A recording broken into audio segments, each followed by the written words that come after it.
I found is that 4 out of the 5 firms looked like beautiful firms from the outside, right? Like they had multiple attorneys on staff. They had really nice presentation when we walked in the office. They were all busy, cases coming in, but they were cash poor.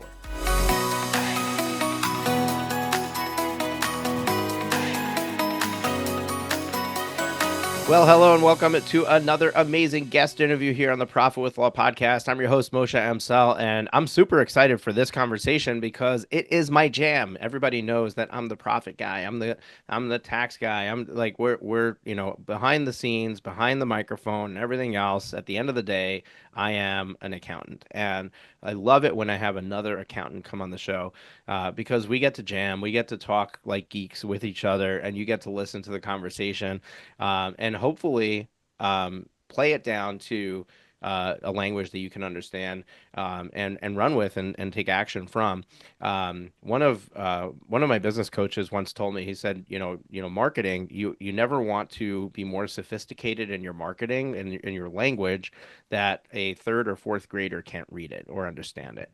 And the reason for that is because if you want somebody to listen or pay attention, they can't be processing their brain power to try to decipher what you're trying to say.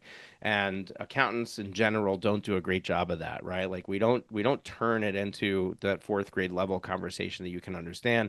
And that's something that we want to help you achieve. And hopefully in our conversation today, we'll at least do that for some of the numbers in your business and help you get some clarity around it. Speaking of accounting and numbers in your business and understanding your business, we have our Law Firm Growth Summit upcoming. And on day 1 of the summit, our topic of the day is going to be step into the investor role. The investor is the person who pays attention to the numbers, who understands that putting this investment in is going to produce this return. It is all about understanding the numbers, understanding what your business model is, and we're going to spend an entire day at the Law Firm Growth Summit focusing on it. The Law Firm Growth Summit is the most unique event in the industry because it is virtual. It is 3 days, full days, and you do not need to get on an airplane to go to it. And you also don't have to buy a ticket because it's absolutely free to register. So go to lawfirmgrowthsummit.com, grab your free registration. We know you're not going to make it to every session, so you can, after you register, you'll have the opportunity to purchase the recordings, elevate to a VIP ticket. We'd love for you to do that, but it is absolutely free to attend. You do not need to invest in order to be there. And we have, just here's some of the topics for this day 1, just to give you an idea. We have Tom Lonfesti talking about accelerating growth, how to buy a law firm to expand your practice. Victoria Collier, creating a firm with the end in mind. So Tom is about buying a firm. Victoria is about selling a firm. We have Geet Sakalakis, holding growth investments accountable. Christopher Early, run your practice like a business. These are names you should be familiar with because they are industry experts here in the legal niche. Diane F., beginning with the end in mind, exit planning for the solo and small law firm. Leah Miller, using a budget for growth. Bobby Steinbeck, using LLMs to audit call center performance. There's really high-level stuff around your business. We're going to have David Nagel speaking on day 1 on the main stage. I don't have his topic yet. Also, Hugo Gomez, who is well known in the Spanish marketing industry, is going to be speaking on day 1 as well. So that's just day 1. And then we got 2 days behind it. So you definitely want to check it out. Go to lawfirmgrowthsummit.com, register right now, and join over 2,000 other law firm owners who are going to be coming and attending this event virtually. And we even have networking sessions for you to connect with each other and get to know each other. Now, our guest today is Emil Abedian. And Emil Abedian is the founder and CEO of Councel CPAs, a specialized accounting firm dedicated to helping solo and small law firms across the U.S. achieve financial clarity and sustainable growth. With 20 years of experience, Emil has revolutionized the traditional role of CPAs by becoming a proactive business partner for law firm owners, offering tailored tax planning, CFO-level guidance, and operational strategies. Passionate about empowering law firms to thrive, Emil is the author of the upcoming book Counsel to Counsel, sharing actionable insights to elevate law firm operations and profitability. Emil, welcome to the show. Thank you so much, Moshe. Appreciate it. Thank you for having me. It's my pleasure. And We always start with something really easy, which is, how in the world did you get here, right? So to give us a little bit of your backstory, how you got into accounting, specifically for law firms, what led you to be an expert to show up here today and have this conversation? Awesome, awesome. It would be very sexy if I told you like I always dreamt about it and always about dreamt about law firms and all that, but that would be a lie. So I won't go there. So I started like a general practice accountant. My background is from Sweden. I grew up in Sweden. Started at the larger firm Ernst and Young in Stockholm. There worked a few years before I decided to move out to California. Got to California, worked for firms, and 2009, pretty like a month or 2 months before I was getting married, I got laid off during this financial crisis in 2007, 2009.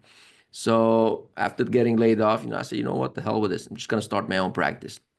Started my own practice, very general. I was taking on any type of clients, was doing tax work, bookkeeping, sales tax, payroll, whatever, you name it, whatever people wanted, I just provided to them until very quickly I noticed that yeah, you can't do this, Emil, man. You gotta go drive yourself crazy because you're doing everything for everybody, but you're working 80 hours a week for really nothing. You gotta change the route of the operation, and that's when I started getting more and more towards law firms and working more and more law firms and started building my law firm practice form of accounting services. Obviously, I'm not a lawyer at all. So we served lawyers for many years in combination with my general practice, which were doctors, dentists, architects, any kind of other businesses. Until last year, where I decided to just split off my operation and just do law firms. So that's when Council CPAs was formed, and we are now only providing services to solo and small law firms to be able to provide value. Now, I don't want to be a tax preparer that sees my clients once a year. We want to be a firm where we provide value throughout the year. That's why the what Council was formed. That Yeah, was the long. I love your story because I followed a similar trajectory, right? Like I never intended to work with law firm owners. It wasn't even on my roadmap. I started my accounting firm. It was a second career for me, and I figured out real quick that I needed to differentiate myself from everyone else. That's when I became a profit first professional with Mike McAllowitz's organization, and through their organization, I got a lead for a law firm in Manhattan who became my client. And they in turn referred me to another firm. Before I knew it, I had five law firms as clients. And what I found is that four out of the five firms were looked like beautiful firms from the outside, right? Like they had multiple attorneys on staff. They had, really nice presentation. You walked in the office. They were all busy, cases coming in, but they were cash poor. And that's really where I realized that there's, something broken in the industry that I could focus on. And I decided it was towards the end of 2018 to go full in on serving law firms specifically. And here I am, 5 years later, and I feel like I've only scratched the surface. So there's a lot of opportunity to serve this market. And you're in the right room right now because we've got at least 500 people who are going to be listening to this episode and really getting a ton of value from it. So we'll jump right in. We'll skip the fluff and jump right into the meaty content. Let me ask you this. I mean, you've been working with law firms. When a new client comes in, what do you see as the biggest challenge for them? Like, what the biggest opportunity for you to be able to get your hands on and fix for them? No, if not 9 out of 10 times, 8 out of 10 times, new clients that come to us is because the previous accountant, they don't care. They're not responsive. They don't like get back to them. They file their return and see them next year again. There's no really value provided. As a CPA, you know this, Moshe. You can provide so much value to your clients with the financial knowledge and experience we have that a lot of CPAs are just wasting on only preparing a return. So I think that's where we want to come in and really provide value, become part of my law firm clients team, kind of like a partner without really sharing our the profit with them. That's the key for us to make sure we are there for our clients and can provide the value. It's all about value. It's forget about the compliance work. That's all that needs to be done. But what else can a CPA do for their law firm and the law firm partners? I think that's a big part that a lot of CPAs are missing. Yeah, 100%. It's really separating. I was thinking about it the other day. I was like, how can I explain to somebody why they should even pay attention to anything that I'm saying when it comes to the tax side of our business, right? And I realized that there's so many people out there who they say that they have a good accountant, right? Like, oh yeah, I have a good accountant. I've been with him for 10 years. Like I'm very happy with him, right?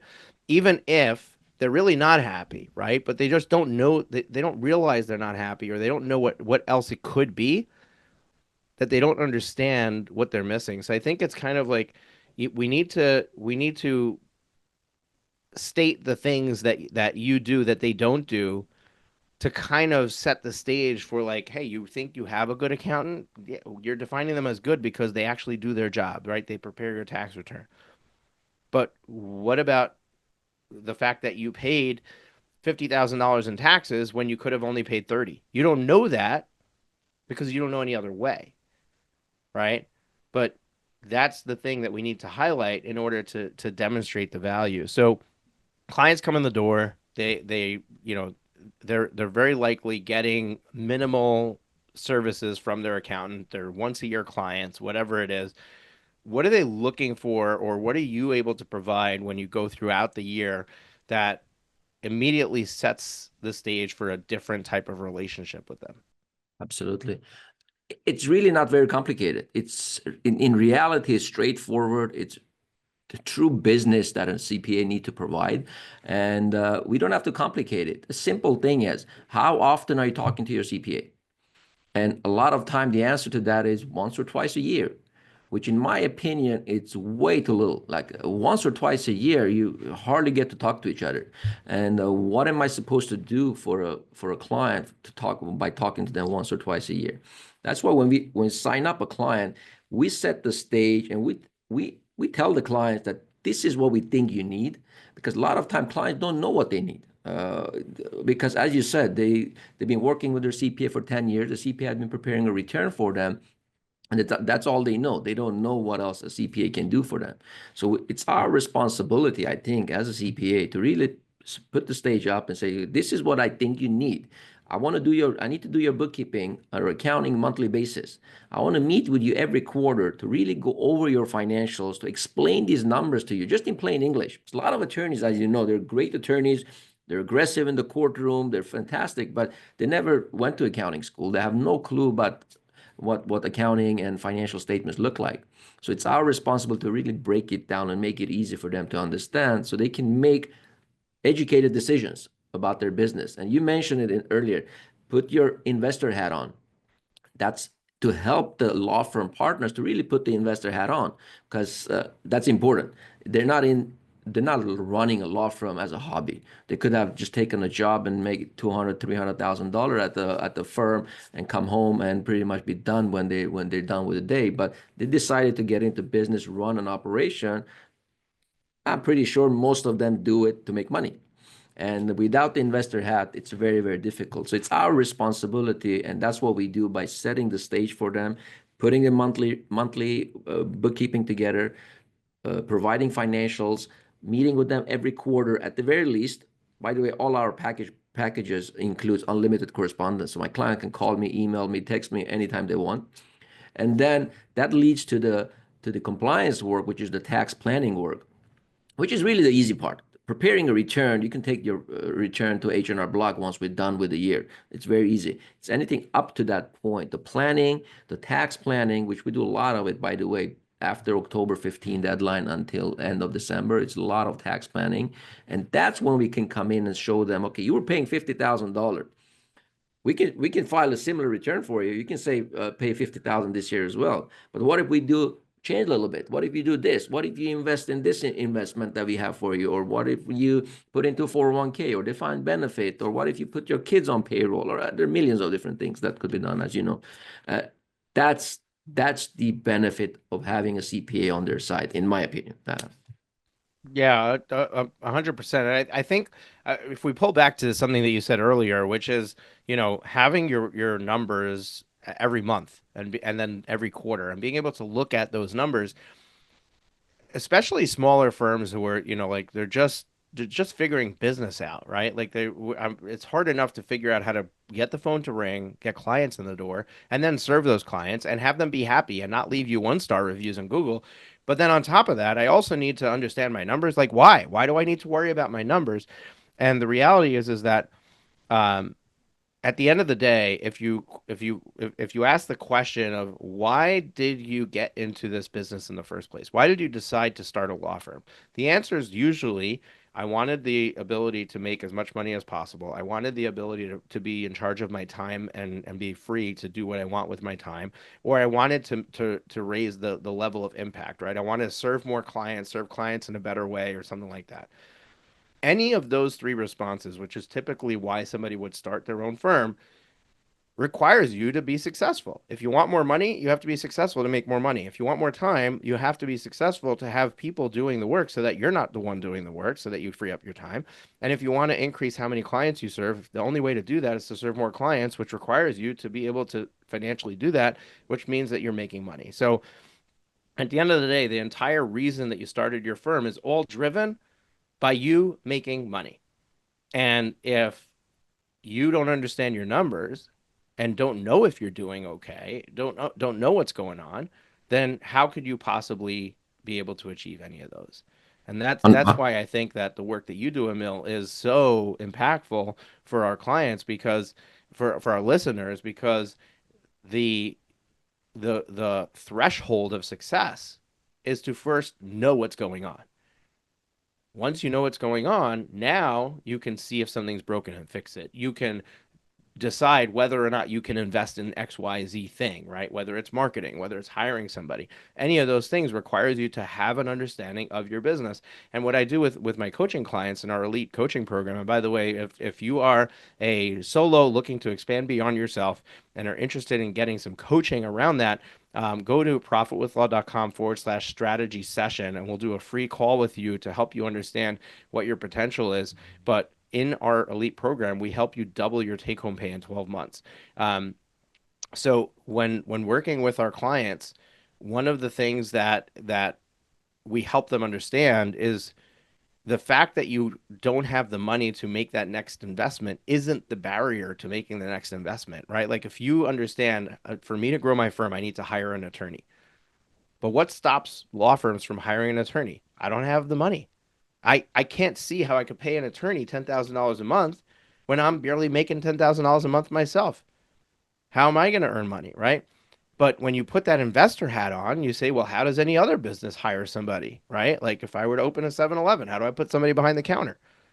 Well, you got to get capital somehow, right? So we help you understand that there's a cash need, and then we have to be creative on how to come up with that cash.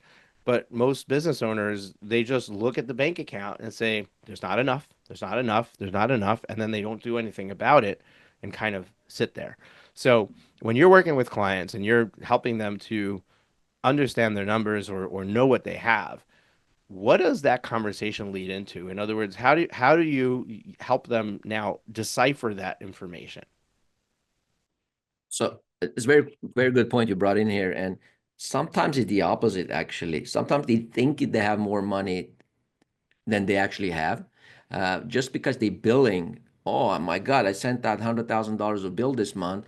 I'm making money, but they don't know their numbers. How much are you paying in rent? How much are you paying to your employees? What is the tax consequence of this? So they start spending sometimes more than they actually earn.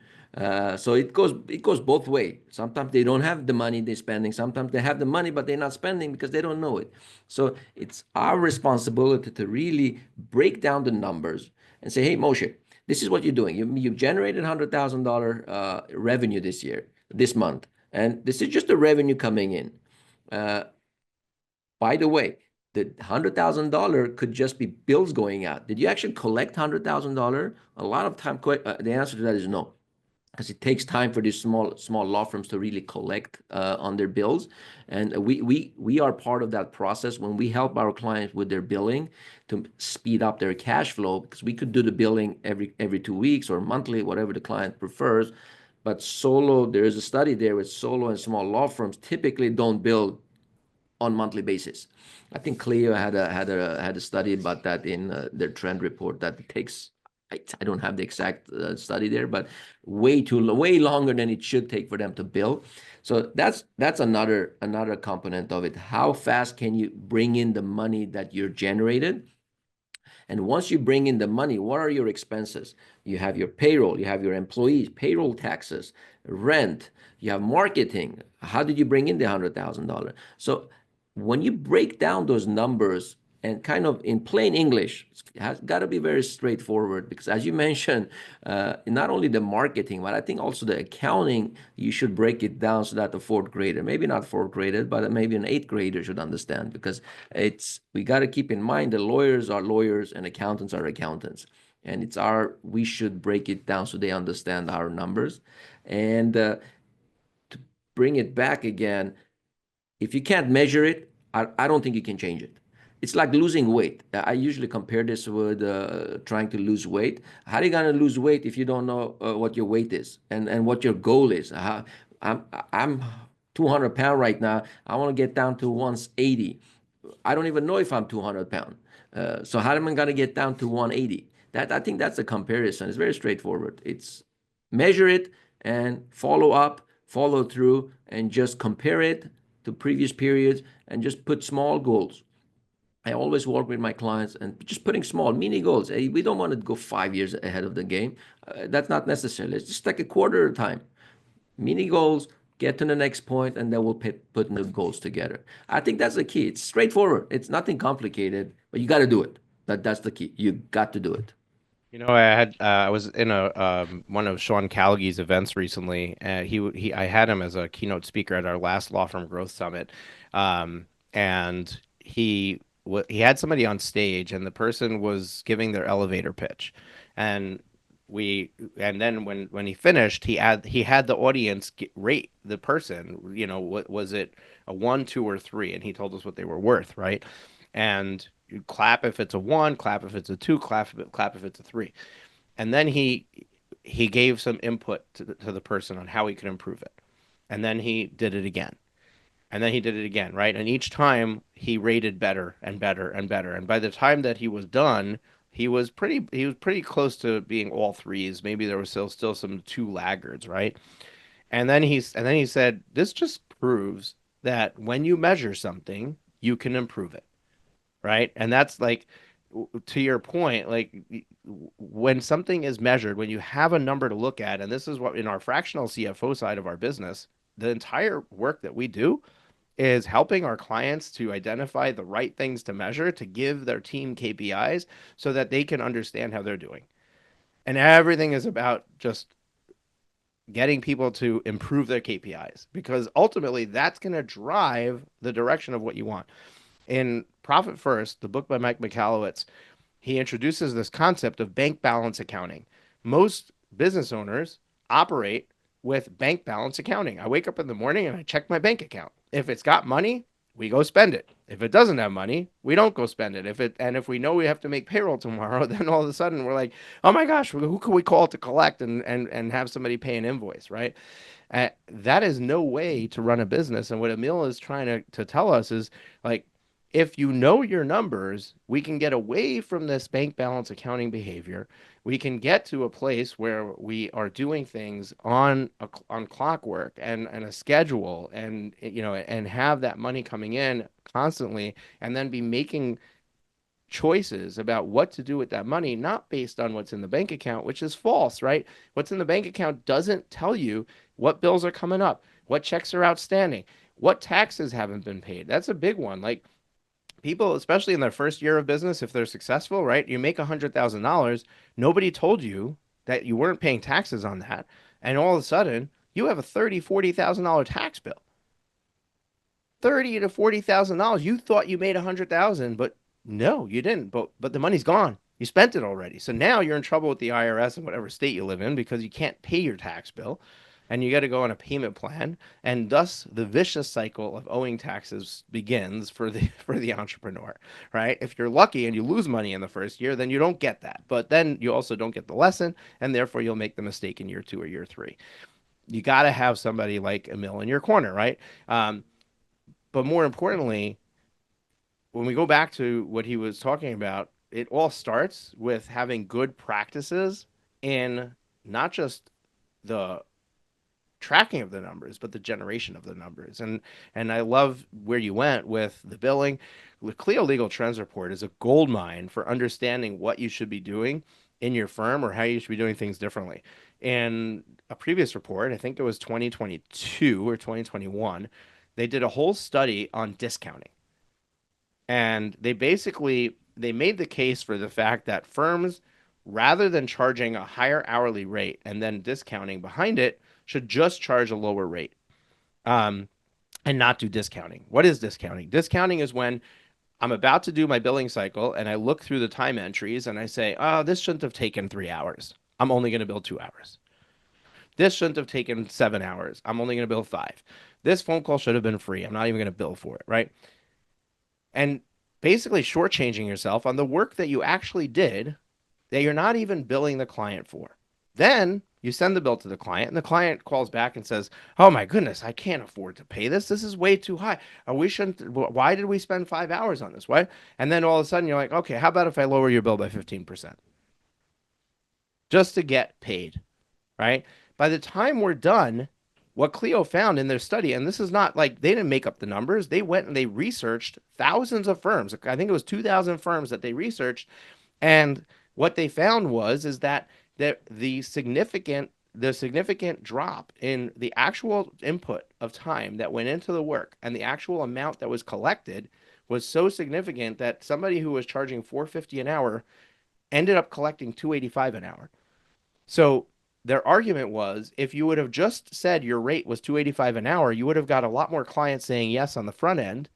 You would have been undercutting the competition. And if you just didn't discount, you would be in the same boat you are today. Now, I argue don't lower your price and stop discounting, and then you'll be in an even better position, right? But the point is that having a good practice around your billing, taking you out of the equation so that you're not emotionally making decisions around the billing and the collections is golden. And the fact that Emil and his team get involved in that process is huge. That's a great point, Moshe. Typically, lawyers and accountants and professionals are advisors. Right? You're helping your client. You're whatever you're doing for your clients, and they don't feel good going back and charging their client because, oh, this is my friend, this is my client, I'm their advisor. So that's I think that's one of the reasons why they feel bad about billing and reducing their they at the end of the day they're reducing your bills. In the same study that you were referring to, Cleo mentioned or stated the study mentions that only roughly 2 out of 8 hours of an attorney's time is billable time. So just let's think about that. You work 8 hours a day and you only bill 2 hours. And out of those 2 hours, you don't even collect 2 hours. I think you collect 1.7 or 1.8 of It was those hours. 1.8. Yeah, it was 2.1 1.8 hour. As solo attorneys bill 2.1 hours a day, and they collect 1.8. out of 8 hours. It's mind blowing. Like how you're supposed to make more money as a business owner than as an employee. You can't. That's No. why you're getting into this rat hole of working 80 hours, not making enough money, cannot go to your kids' soccer games or taking vacations. I think that's why solo and small firms will really benefit from your services here, Moshe, with the law firm growth program. Yeah, Emil, I use that study by Clio to make the case for why solos should hire an attorney. Because the reason that solos are only billing 2.1 hours a day is not necessarily because they're spending 8 hours a day doing legal work. It's because you're wearing every hat in the business. So to think that you're going to be able to do 6 hours of billable work is just not going to happen. Whereas if you hire an attorney and all they do is client work and nothing else, we should get a minimum of 5 to 6 billable hours a day. Yeah, they're going to take lunch, they're going to have water breaks in the cooler, they're going to banter around with somebody in the office, right? But at the end of the day, 5 to 6 hours should be expected. 6 hours is 3 times the productivity you can do as the owner. 3 times. And all it costs is somewhere between 80 and 150,000, depending on where you are, what practice area, what level of experience, right? And you unlock the potential for 3 times the revenue that you can do yourself. So if you feel maxed out, you feel like I'm doing everything I'm supposed to do. How come I can't move the needle? All I could do is get to 175, 200 of revenue. Multiply that times three. That's what you get when you bring another attorney into your practice and have them do the legal work. You may want to do the legal work yourself. You may love the legal work, and that's fine. Then get somebody to do the other hats you're wearing, right? That's the example I usually bring in. So I love it. We talk the same language, but with different examples. So what I'm telling my client is, you build 2 out of 8 hours, but you do the marketing, you do your IT, you clean your office, you do your bookkeeping, you do your billing, you do your collections, and also you're an attorney. Why not outsource? That's it's right now. There's so many options out there that you could hire IT teams for a fraction of your billable hours, hourly rate. So I'm on your page exactly. And I Yeah. think that's the only way you can run it as a business. I don't think you can run it as a business otherwise. There's no way you can do it. Well, I mean that's the challenge, right? Like so many. So what happens is, and this is you know how I mentioned that the first day of the Law Firm Growth Summit is the Investor Day. I did a talk last year, and the talk was so successful that I decided to dedicate a whole day to this topic at this summit, and that is that attorneys 90 something percent, say 95%, probably more, probably 99%, but I don't have the scientific data. 95% of law firm owners that start their firm started it by themselves or with another attorney partner, but without any staff, thinking I'm just gonna take on clients. I'm gonna serve the clients. And then because they got busy, they realized, oh, I need a receptionist. They got busy, they realized, oh, maybe I need to have, somebody do my billing. Maybe I need to have somebody do my bookkeeping. Because they got busy, so it's basically like I start with me, I'm the business, and then I expand from there. If I were an investor who wanted to start a law firm, I would look at the business model and I would say, okay, what do I need to have in place to serve clients? I need somebody to sell. I need somebody to market. I need somebody to do the legal work. I need somebody to handle the phone ringing and the back office and whatever, right? And I would build out the team that's needed. And then I would look and say, what does this cost me? And then I would say, okay, I need X number of dollars to start my business. And I would invest in those pieces up front. The difference between an investor and an attorney who starts a law firm because they're an attorney is drastic. And that difference is the difference between 1 year's success, 10 years success. I love it. I need to tell you a story about exactly what you're just talking about. This is probably 10 years ago. Previous client of mine who was in a law firm, was a law firm partner with another partnership who they broke up. He called me up a few months later after they broke up that partnership and called me, Emil, can you come over to our office? We want to see how you can help us. So this is way before COVID, where people were actually going into offices. I drove down to downtown LA, into this nice high rises. What the hell, Alan? Your office was in Glendale, a small, like a standalone building. What happened? I'm walking into this office. It's a beautiful, I don't know, 4,000, 5,000 square feet office, fully equipped. Everything is ready. And there sits Nima and Alan, two partners. And I said, what the hell, guys? What's going on? Where are all the people? You have all this set up. So don't worry about the people. Don't worry about anything. How can you help us with our accounting and our growth? They didn't have anyone, but exactly what you said. They had the investor hat on and they were ready and prepared to scale this operation. 10 years later, today, they bought their own building in downtown LA. They have over 120 employees working for them, and they're running it as a business. So, excellent example of what you're just talking about. It's just a matter of which hat you're on. Are you the lawyer hat on, or is the investor hat on? And really, that's the problem is so many people just have a hard time recognizing that they are the investor or that they are the business owner because of how we got here, right? And I can change your perspective before you start your firm. The question is, can I change your perspective after you've started your firm? And that's really everything that we're talking about today, everything that Emil is talking about, knowing your numbers, understanding your numbers, having good billing practices, all of those things require you to be acting from the place of a business owner, acting from the place of an investor. And that when you start to try that hat on, when you start to try to think, like, if I wasn't an attorney, and I would play this game with everything you do, if I wasn't an attorney, what would I do now? Because it changes. It changes literally everything that you do. Every decision you make will be different if you think of it that way. And that's if you want to grow a successful business. Now, some people don't want to, right? They just want to be a maxed out solo. Like that's all they want. Great.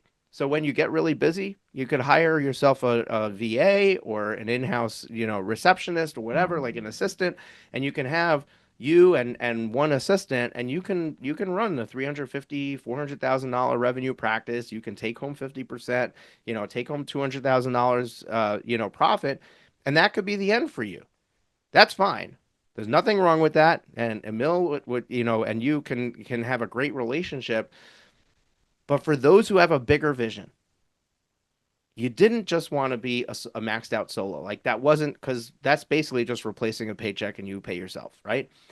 But instead, you wanted to serve more people. You wanted to, it doesn't have to be, I wanted 120 people in downtown LA, right? Like that's not the requirement. It could be 4 attorneys, 3 attorneys, right? It could be serving a piece of the market. I just had a sales conversation with somebody who basically, she told me, I want to be the the top estate planning firm in this area. I don't want to give away who it is, so I'm not going to say where, but that's her vision. She said, I don't care about the profit. I don't care about the revenue. I don't care. I want to be the number one estate planning firm in this area. That's my goal. That's my vision. And having clarity around that is huge because now she knows what she needs to do to get there. Right? Now we can put numbers to it. Now we can put office locations to it. We can put personnel to it. We can put a number of clients to it. Once you have the vision of what you're creating, the rest becomes so much easier. But it requires you to think like an investor, think like somebody who is investing in a business. One of the examples I gave in my talk is somebody opening a 7-Eleven franchise. We all know what a 7-Eleven is. They're on every freaking street corner, right? Do you know that a 7-Eleven business costs 1.2 million, one, no, $1 to $1.5 million to open? $1 to $1.5 million. How does anybody open a 7-Eleven? Well, you only need 20% of cash. The rest is financing, right? So you need 200,000 to 300,000 to open a 7-Eleven. Now, if I told you that within 12 months, the average 7-Eleven profits, not revenue, profits 1.2 million annually, how many of us would find a way to come up with 2 to 300,000? Anybody, All of right? us. Like, I mean, you would find a way to come up with that money if that was something you wanted to do because you understood what the possibility was. Your law firm is no different, right? You want to build a $2-3 million firm? It starts with a $200,000 investment. The problem is that most solo small firm owners don't think of it that way. And therefore, you're never going to go and shake the tree. You're never going to go and find the capital to take the next step. And you're going to play small and you're going to stay stuck and you're going to, at best, be a maxed out solo. There's so much possibility out there. It just requires you to change your mindset. And that mindset includes thinking differently about your billing practices. And I wanted to get into a whole conversation with Emil about billing practices and all that. We're not going to have enough time to do that today. So we'll have to have a We'll come conversation back. number 2, come back and discuss it some more. But a point about that, Moshe, sorry for interrupting you. If you go back to say some firm owners that start off their firm just want to be solo. And always ask them, why? Why is it that you want to stay solo? Which is fine. Who am I to tell you that they're right or wrong? But I just want to understand why. Well, I don't want to have the headache of doing this. I don't want to work a lot of hours. I don't want to do, I just want to keep it simple. A lot of times, if you set up your firm right with the right processes and systems, you would probably not work more just because you have 50 employees versus 2 employees. I think it comes back to setting your foundation correctly. You could probably work less and have, I don't know if you will have less headaches, but you will probably work less and have more flexibility with 50 employees versus 2 or 3 employees. So I think it's a misconception that just because I grow, I need to work double as much or triple as much. That's not necessarily right if it's set up correctly, obviously, with the right system. Yeah, Emil, I agree with that point 100%. The reality is that the more people you have on your staff, the more you delegate off your plate, the less that you're doing, and the less that needs you, and therefore, the bigger you are, the less you're going to work. Like if you look at somebody like I don't know, like Tim Cook, right? Like do you think that he's out there in a store selling devices or like no there's people for that, right? Like he what does he do? He goes into meetings, right? So like any of those things, like Jeff Bezos, right? Like yeah, he started in his garage. He was a sole proprietor. He was that person that was just doing that thing, right? But in order for him to free himself up, he needed to expand beyond himself. He needed to hire the people around him, and now he's got one of the biggest workforces in the world. So you don't need to aim for the biggest workforce in the world. You don't need to aim for like you just need to get clear about what your vision is. Like what would light you up. One of the things I love is a book called Living Forward by Michael Hyatt and Daniel Harkavy. In there, it talks about creating your life plan. Get really clear about what your overall life plan is. Maybe a maxed out solo firm is not going to do it for you.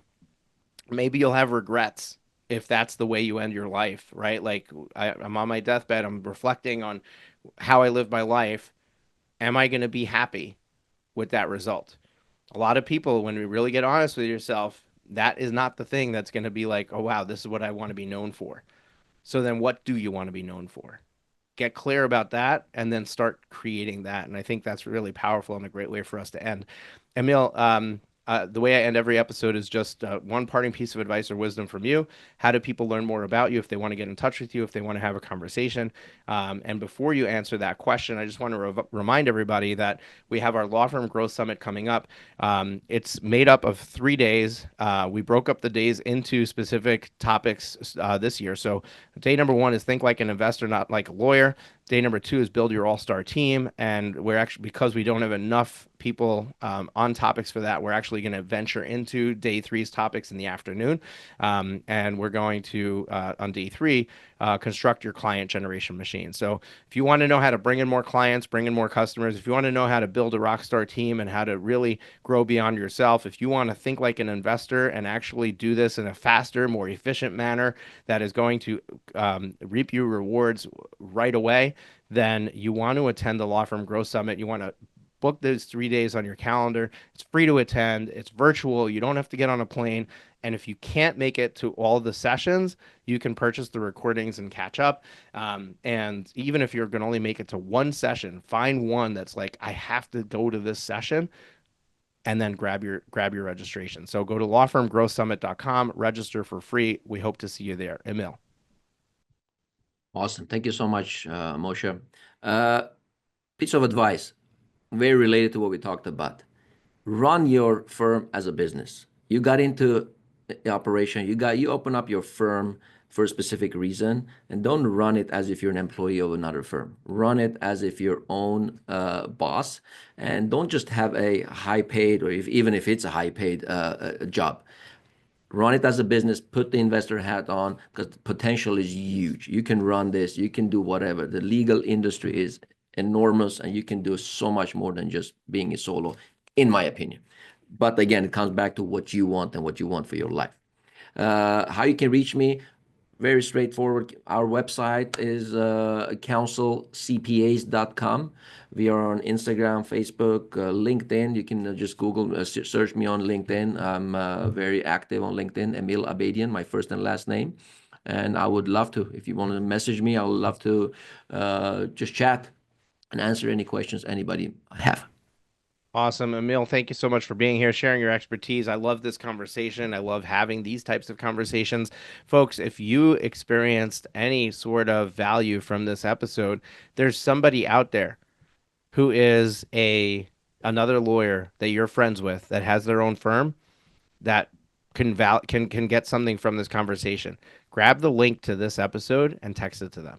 Share it with them. Just share it with one person. We have over 500 people are going to listen to this episode. Imagine if each of you shared it. Imagine if we just had 500 more people who put this in their ears. Love the conversation, love the value. We're here every single Thursday with another amazing interview. We'll be back next week with another amazing guest and wait a ton more value for you. I'm really excited to welcome you into the Law Firm Growth Summit on February 4th, 5th, and 6th. So go to lawfirmgrowthsummit.com, grab your registration, and everything that we shared here on this episode, we're going to link up in the show notes, which can be accessed at profitwithlaw.com or in the description of your podcast player. Love having you as a listener, and I hope that we are providing a ton of great content for you. We'll see you next week. Take care, everybody. Thank you, Moshe.